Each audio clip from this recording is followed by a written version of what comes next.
விழுப்புரத்தில் அதிமுக பொதுச் செயலாளர் எடப்பாடி பழனிசாமி ரோட் ஷோ. சாலைகளின் இரு மருங்கிலும் நின்ற மக்களை பார்த்து கையசைத்து உற்சாகம்.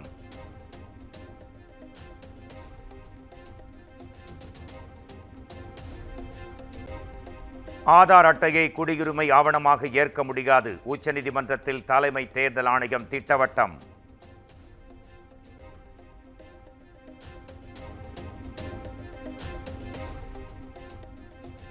வாக்காளர் பட்டியல் சிறப்பு திருத்தம் நாடு முழுவதும் அமலாகும். உச்சநீதிமன்றத்தில் தேர்தல் ஆணையம் தரப்பில் விளக்கம்.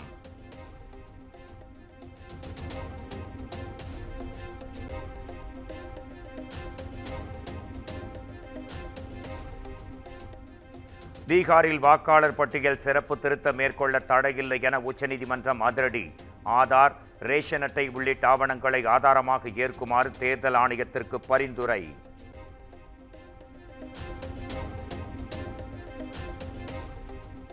மத்திய அரசிடமிருந்து அதிமுகவை காப்பாற்ற முடியாத இபிஎஸ் எப்படி தமிழ்நாட்டை காப்பாற்றுவார்? செய்த தவறுகளில் இருந்து தப்பிக்கவே பாஜகவுடன் அதிமுக கூட்டணி வைத்திருப்பதாக முதலமைச்சர் மு.க. ஸ்டாலின் விமர்சனம்.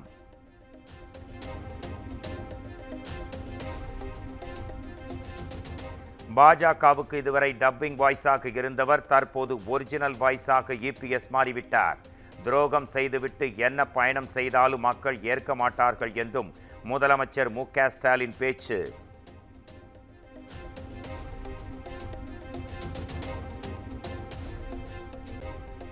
திருவாரூரில் 1234 முடிவுற்ற பணிகளை திறந்து வைத்தார் முதலமைச்சர் மு.க. ஸ்டாலின். 2423 புதிய திட்டப்பணிகளுக்கும் அடிக்கல் நாட்டினார்.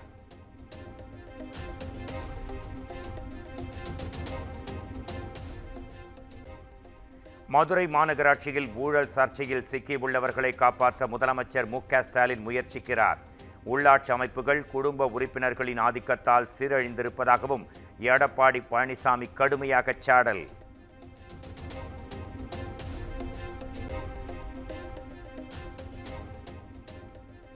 மதுரை மாநகராட்சியில் 200 கோடி ரூபாய் சொத்து வரி முறைகேடு தொடர்பாக சிபிஐ விசாரணை தேவை. முறைகேடு குறித்து தமிழ்நாடு அரசு இதுவரை எந்த விளக்கமும் அளிக்காதது ஏன் என்றும் அன்புமணி கேள்வி.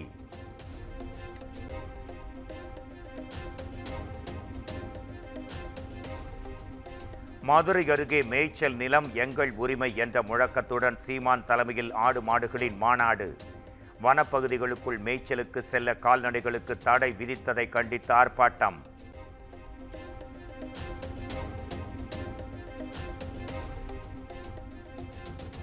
கன்னியாகுமரி அருகே நகை மற்றும் பணத்தை கடனாக வாங்கிக் கொண்டு தம்பதி தலைமறைவு. புதுக்கோட்டையில் பதுங்கியிருந்த தம்பதி மீது பாதிக்கப்பட்டவர்கள் தாக்குதல்.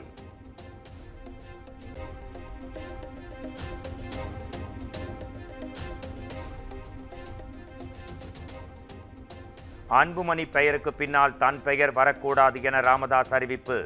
இனிஷியலை வேண்டுமானால் அன்புமணி பயன்படுத்திக் கொள்ளலாம் என்றும் பேட்டி.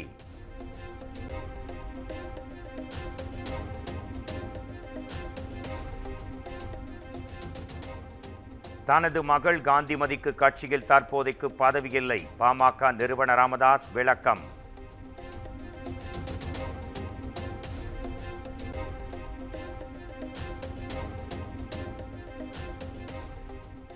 மதிமுகவில் எந்த நெருக்கடியும் ஏற்படவில்லை என கட்சியின் பொதுச் செயலாளர் வைகோ திட்டவட்டம். மல்லை சத்யாவின் நடவடிக்கைகள் சரியில்லை என்றும் அதில் திமுக பின்னணி இல்லை என்றும் விளக்கம்.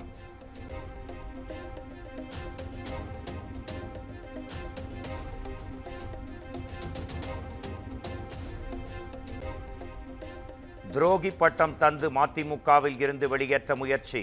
வைகோ மீது மல்லை சத்யா பரபரப்பு குற்றச்சாட்டு.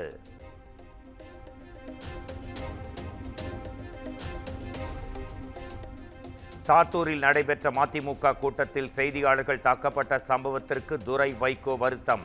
செய்தியாளர்களை தான் சந்திக்கும் போதெல்லாம் தோழமை உணர்வோடு பழகி வருவதாகவும் விளக்கம்.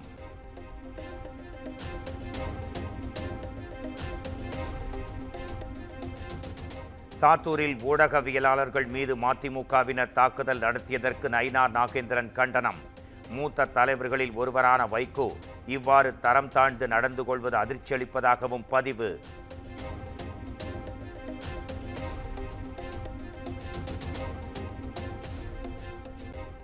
காரைக்குடி திமுக மேயர் முத்துதுரை மீது நம்பிக்கை இல்லை என துணை மேயர் உட்பட 22 கவுன்சிலர்கள் புகார். நம்பிக்கையில்லா தீர்மானம் கொண்டுவரக் கோரி மாநகராட்சி ஆணையரிடம் மனு.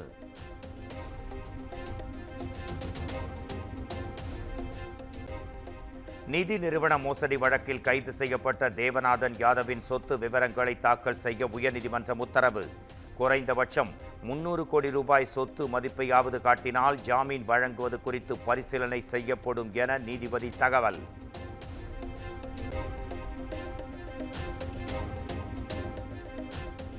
$40 கோடி ரூபாய் மோசடி புகாரில் தற்கொலை செய்து கொண்ட தனியார் பால் நிறுவன மேலாளர் நவீன் மரணத்தில் மர்மம் என அண்ணாமலை புகார். வழக்கு பதியாமல் நவீனை விசாரித்து வந்த துணை ஆணையர் பாண்டியராஜன் திடீரென்று விடுமுறையில் சென்றது ஏன் என்றும் கேள்வி.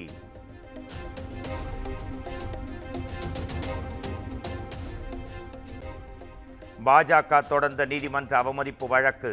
5 IAS அதிகாரிகள் சென்னை உயர்நீதிமன்றத்தில் ஆஜராகி விளக்கம்.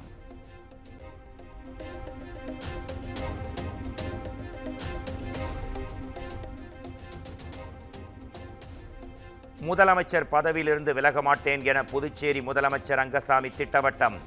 எந்த ஆட்சியாக இருந்தாலும் ஆளுநருடன் பிரச்சனை இருக்கத்தான் செய்யும் என்றும் விளக்கம்.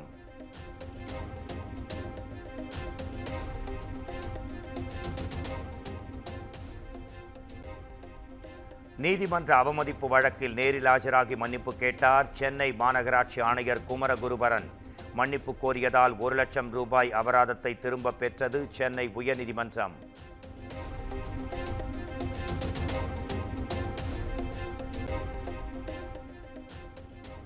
படகுகளில் தமிழக வெற்றி கழகம் என்று குறிப்பிடப்பட்டிருந்த மீனவர்களுக்கு மானியம் வழங்க மறுப்பதா மாபெரும் போராட்டத்தை எதிர்கொள்ள வேண்டியிருக்கும் என தமிழக வெற்றி கழக தலைவர் விஜய் கடும் எச்சரிக்கை.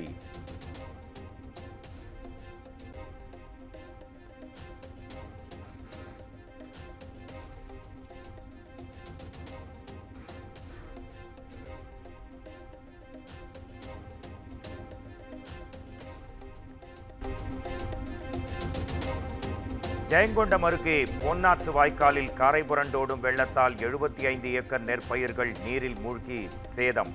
பாசன வாய்க்காலை முறையாக தூர்வாராததே பாதிப்புக்கு காரணம் என விவசாயிகள் குற்றச்சாட்டு.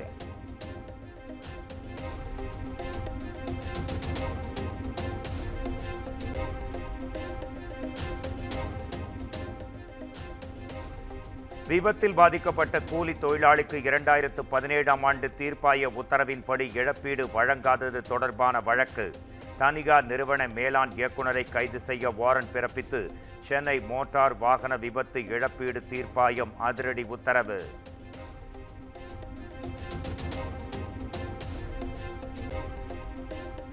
கோவை தொடர் குண்டுவெடிப்பு வழக்கில் முக்கிய குற்றவாளி கைது. 27 ஆண்டுகளாக தேடப்பட்டு வந்த நிலையில் சத்தீஸ்கரில் கைது செய்து விசாரணை.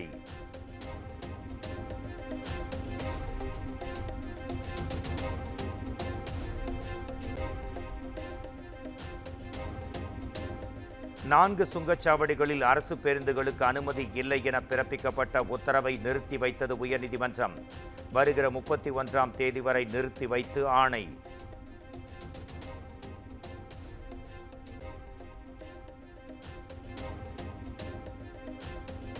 கடலூர் பள்ளி வேன் மீது ரயில் மோதிய கோர விபத்து தொடர்பான விசாரணை தொடங்கியது. 13 பேருக்கு சம்மன் வழங்கப்பட்ட நிலையில் திருச்சி ரயில்வே கோட்ட அலுவலகத்தில் விசாரணை நடைபெற்று வருகிறது.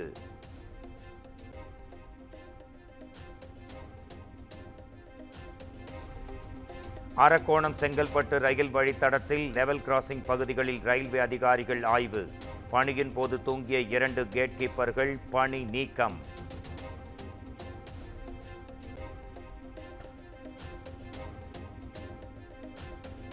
ஜோலார்பேட்டை அருகே கோடியூரில் அடுத்தடுத்து 5 கடைகளில் மோதிய கண்டெய்னர் லாரி. லாரி ஓட்டுநர் தூங்கியபடியே கண்டெய்னரை இயக்கியதே விபத்துக்கு காரணம் என திடுக்கிடும் தகவல்.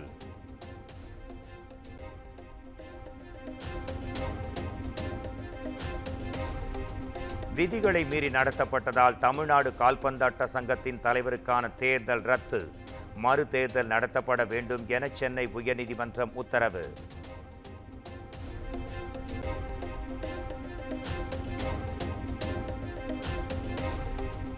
சென்னையில் ஆபரண தங்கத்தின் விலை சவரனுக்கு 160 ரூபாய் உயர்ந்தது. கிராம் 9,020 ரூபாய்க்கும் சவரன் 72,160 ரூபாய்க்கும் விற்பனை.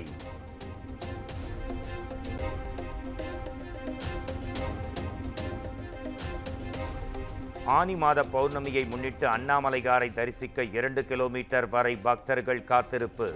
கோயில் அருகே தடுப்பு வேலிகள் அமைக்கப்பட்டதால் கூட்ட நெரிசலில் சிக்கி குழந்தைகள் முதியவர்கள் தவிப்பு.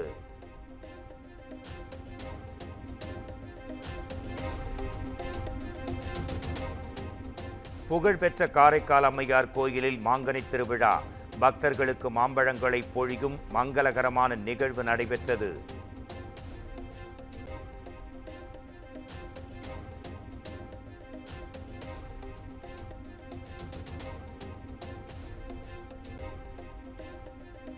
எங்களை பற்றிய வதந்திகளை பார்க்கும்போது நகைச்சுவையாக உள்ளது. விக்னேஷ் சிவனை விவாகரத்து செய்ய இருப்பதாக பரவிய தகவலுக்கு நயன்தாரா பதிலடி.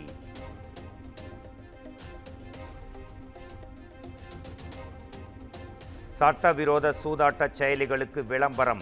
நடிகர்கள் பிரகாஷ் ராஜ், விஜய் தேவரகொண்டா, ராணா டகுபதி உள்பட 29 பேர் மீது அமலாக்கத்துறை வழக்கு பதிவு.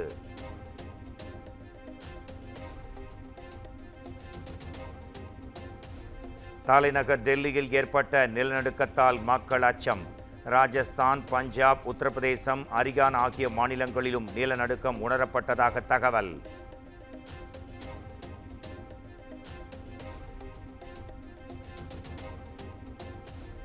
ஆந்திர மாநிலம் ஏலூரில் உள்ள பர்னிச்சர் தொழிற்சாலையில் பயங்கர தீ விபத்து.